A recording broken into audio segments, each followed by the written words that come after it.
মহাজন বলেন চন্দ্রের সঙ্গে গৌড়ের কখনো তুলনাই হতে পারে না। তাহলে বললেন হেরি সুবর্ণ, সুবর্ণর সঙ্গে তুলনা দিলে চলবে কি? সুবর্ণ কে? সুবর্ণ মানে সোনা।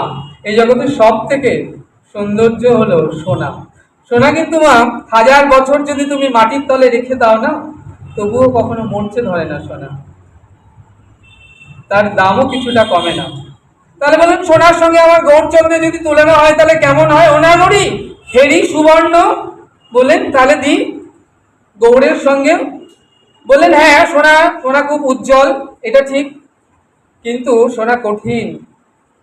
কিন্তু গৌড় আমার কঠিন নয়, গৌড় আমার কোমল। হ্যাঁ, সোনার সঙ্গেও কিন্তু গৌড়ের যে জ্যোতি, অঙ্গ জ্যোতি, যেন সোনা নিজে লজ্জা পেল। তাহলে বললেন একজনের সঙ্গে কিন্তু হবে উপমাটা, তিনি কে?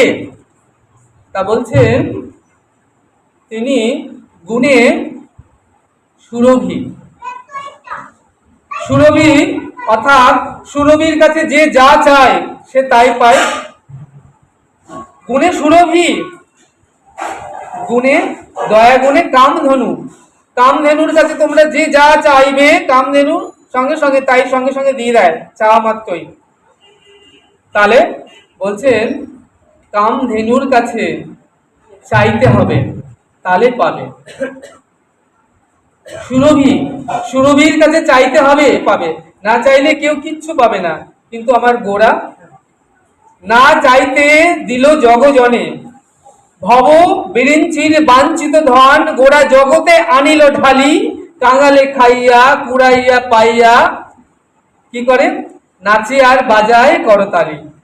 ভব বিরিঞ্চি কাকে বলে? দেবাদিদেব মহেশ্বর, ব্রহ্মা এবং ভগবানের বিষ্ণুর বক্ষস্থিত লক্ষ্মী পর্যন্ত যে ধন পেলেন না, ভব বিরিঞ্চি বাঞ্ছিত ধন, সে ধন গোড়া দিল জগজনে, সকল জীবকে তিনি অকাতরে দান করছেন।